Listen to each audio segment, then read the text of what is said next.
Yo, what's going on, friends, and welcome on back to Football Therapy with me, your host, Jan. How's it going, mate? Are you okay? I hope that you're doing well. I really do hope that. Welcome back to Chelsea News. Of course, it's the daily series here on the channel where I reflect on everything that's being said about Chelsea. Oh, everything. Most things, some things, the things I want to talk about. The topics of Chelsea.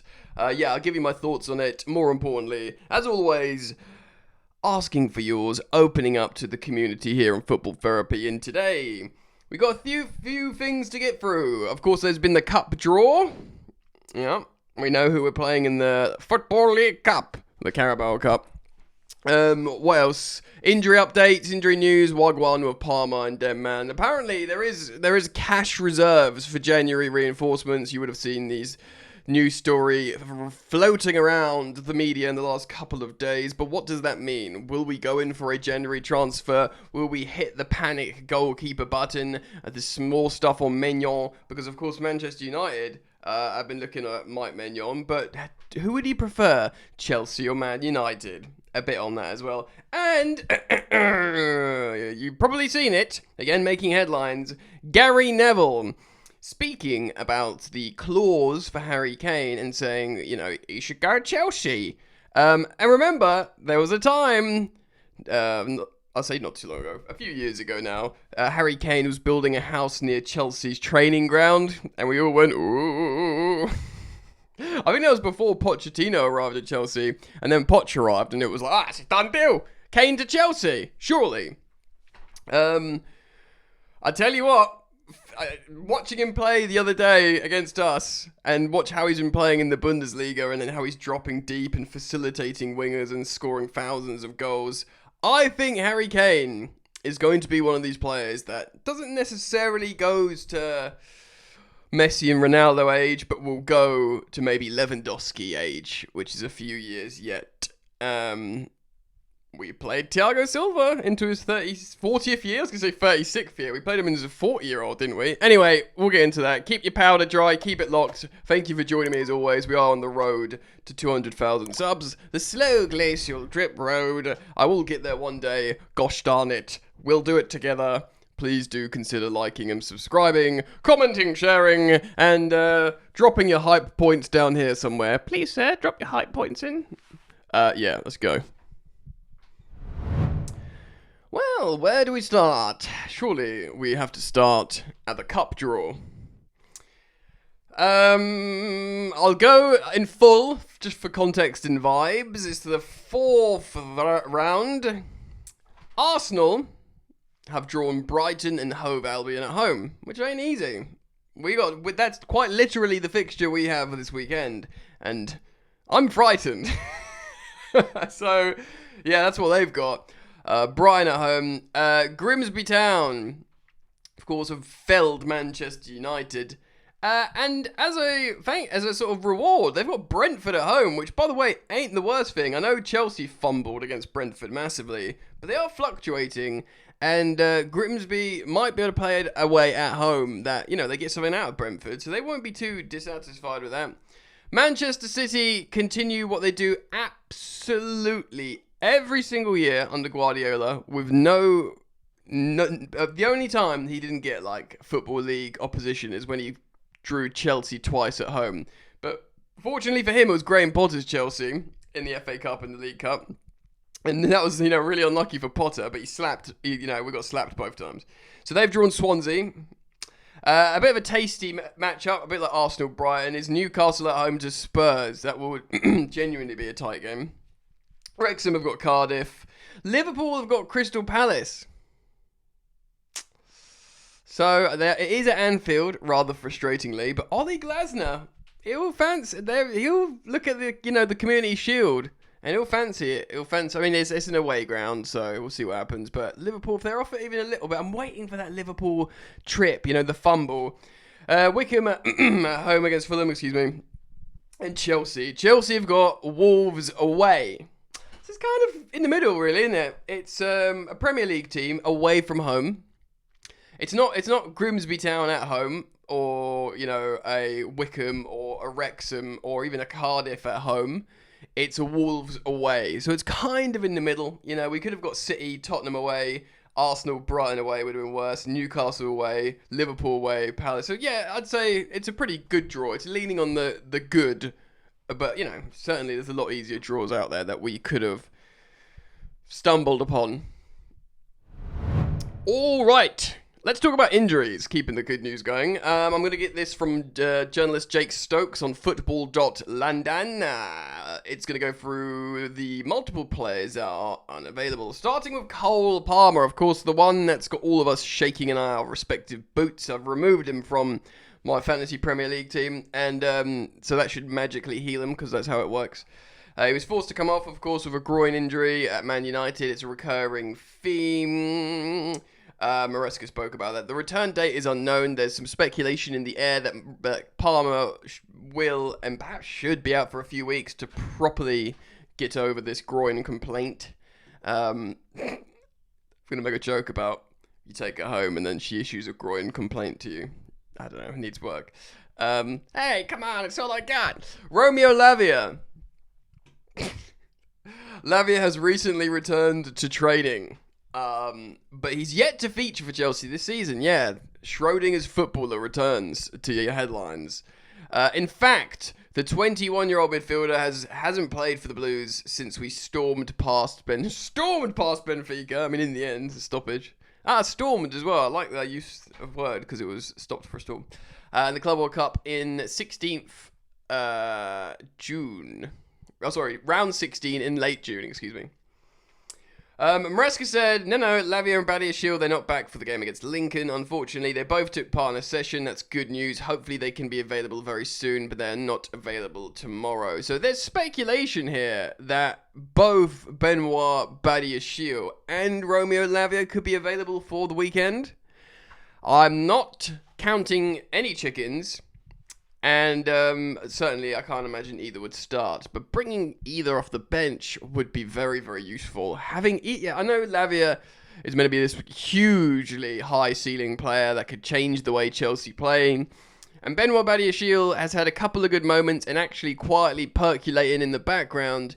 People have seen how his passing and how his left-footed profile could be more helpful than ever in the absence of Levi Colwill. What else we got? We got a couple more. I know we got three more. Well, there's Levi Colwill, the aforementioned. He'll be out until the end of the season. Liam Delap, at some point in November. And Dario Asugo, of course, is a huge blow who ended up having surgery on a thigh injury he endured on international break with the under-21s Portugal team. And he will be back early next year. So theoretically can still help us out, but we will see. Right, you would have seen, guys, or some of you may have seen, may not have seen, but Chelsea, the Mail have reported that Chelsea have kept cash in reserves. Yeah. We obviously made, I think it was a net profit in the summer transfer window, hugely safe in the governing big brother of PSR. But, of course, the problem was the UEFA financial rules, which we're trying to navigate. So I don't know how this would affect us in registering players for Champions League. But maybe in, Premier League, if we're both still in 2 cups, we want to bring in a couple of significant players. Chelsea still have money in the coffers to spend in January, should they feel necessary if things are going wrong. This is a report that was coming from the Mail. It's the Mail Plus or something. It would be, and then the report adds, it wouldn't be a surprise if the same names that have previously been linked cropped up again. Which brings me on nicely to the next player. Maignan. Of course, France's national team's number 1 is playing for Milan. And they wouldn't want to lose him in the middle of the season. But would that be, what if Chelsea wave some money in front of Milan, who generally are quite broke, in January, make them an offer they can't refuse. So what do they want? Like 30 million or something? What if we offer them 20 million in January? You know, 6 months for a player with 6 months left on your deal. I'm going to cite Graham Bailey here, journalist. Of course, Mike Maignan's been linked to Manchester United as of late in the wake of them Onana going, Bayindir being awful. They've signed the young lad from Antwerp, but he might want to be the one. And obviously, there's an opportunity. They might be thinking of free transfer Mike Maignan in the summer. Thank you very much. And if there's one thing we know about, I don't even want to say Ruben Amorim's Man United, because he still might go this season. It's only charity FC Chelsea who's given him a bit of life recently. It's more Ineos. They've shown that they want to... They're willing to go for this experience with, you know, Cunha and Burma and Denman. So Graham Bailey says this, in speaking about Maignan, United and stuff. As a club... They have decided a new number one is needed in 2026. This is Man United. No surprise, and it appears they aim to have a new player coming in to compete with Saint-Lamens long term. Maignan ain't coming in to compete with a kid who's played in the Belgium league, by the way. In terms of who they're looking at, I can confirm, as a club, they like Maignan, but he is some way down the road with Chelsea. Some way down the road with Chelsea. They tried to sign him in the summer, but Max Allegri did not want to lose him. Oh yeah, I forgot Allegri's there. Now talks over a new deal are not going well. So it looks like he will just go, bro, yeah? For free. Or January, for some actual money, Milan. Make a choice. I'm told, as it stands, so this is what Graham Bailey's saying. I am told he wants to join Chelsea. And it's likely to be how it maps out. But United are giving themselves a chance to assess the situation. Now, we are silly sausages. We should have... Don't swear. Flipping. I'll do it, George Benson. Flipping. We should have flipping signed this guy in the summer. Yeah. We drank the Kool-Aid of Sanchez's Club World Cup performance, and look where we are now. Yeah. We should have signed him in the summer. I understand, and this is something that I've been saying on the channel. We're thinking about... we are thinking about Penders and come the summer. Mike Penders. Think about Penders. Penders is meant to be the best goalkeeper in the world coming, but it would have been perfect just by even that extra 6 months. Just get some Mike Maignan in there. A year, maybe 2 years. Hopefully he gets to win some silverware of Chelsea. Flog him to Saudi. Bring in Penders. 2 years. Unless of course Maignan's is like undeniable GOAT for Chelsea, then of course you keep him. But if he's what we think he is, a really good goalkeeper that can sort of bridge the gap to Penders, that's what we should have done, and we didn't. And all ruddy summer, I was talking about a goalkeeper. I got bored of talking about it to you guys. I was like, yeah, I'm really happy, but if there's one thing I could do, I'll just get the goalkeeper. I had to sort of emotionally grasp. I said, I won't be gaslit into thinking Rob Sanchez is good. But by the way, he is kind of good, but he will never be great because he's an idiot. Sorry, that's really cruel. Because he makes these mistakes. Because he's got poor decision making. Yeah, he's a good shot stopper. He has the capacity to make great passes. In fact, he even comes for crosses now. But he will always kick one in his own net or do something like that silly red card. And therefore, this is why you need a big boy. And I would have liked, and should it happen, I'd press the Mike Maignan button in a few months in Jan.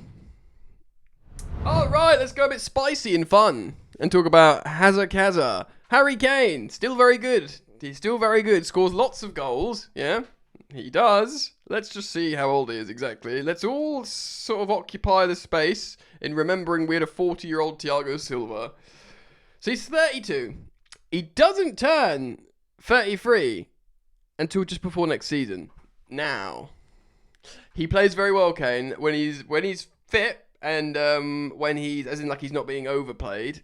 He's a difference maker in the high profile games. Look at how he just absolutely tore us apart in Munich. Look at how he's been playing. I mean, how's he doing this season? Yeah, should we have a look? Let's have a look. How Harold Kane. I'm going to lead to the story. I'm just giving you context first. Harry Kane has scored for club and country. Oh, that's the Club World Cup. We want to get rid of that. So he scored 16 goals already this season, with 4 assists for club and country. For club, he has got 11 goals. 11 goals and 3 assists, and he's like playing behind, even playing behind Nico Jackson in the game to try and get Jackson on, and he played in the number 10. He got loads of goals and assists. Jackson got the lowest SofaScore rating on the pitch, but yeah, Harry Kane was like, yeah. So like Harry Kane could even like fill in for Cole Palmer. I'm looking at his strengths here on who scored. Holding up the ball, very strong. Through balls, very strong. Finishing, very strong. Long shots, strong. Key passes, strong. Passing, strong. Headed attempts, strong. Only 1 light weakness, defensive contribution, but fine. Yes, he's an amazing player. So why are we talking about Kane? Well, Gary Neville was talking about this. Of course, Thomas Frank was asked about it, the current Tottenham manager, saying, oh, he'd be very welcome to come back. As in, like, Harry Kane. He's got a £56 million release clause in his Bayern Munich contract. I think Harry Kane's going to be scoring goals till he's like 36, 37 in a top 5 league. Genuinely. I think the way he's spoken about it, we know he loves Brady. We know he talks about Ronaldo's, how he looks after his body a lot. I think Harry Kane is just going to keep playing and scoring goals at a high level. And to be honest, all I would need from Harry Kane is 2 years. 2 years at a really high level just to make, and then before, in those 2 years, Delap and Joao Pedro are now 25, and they're like no longer young players. They are players, do you know what I mean? They're like Alexander Isak age players, just when Isak became good. It's just bridging that gap. Look, are Chelsea going to sign Harry Kane? Almost certainly not. But there was that story. It was being linked heavily, yeah. And of course he'd never go to Arsenal. Arsenal is a striker. But maybe he'd go to Chelsea. And when the Pochettino links there was real rumblings. And of course he was building a house near Cobham. It's something to do with golf, I think. But he loves golf. They all love golf, didn't they? Look.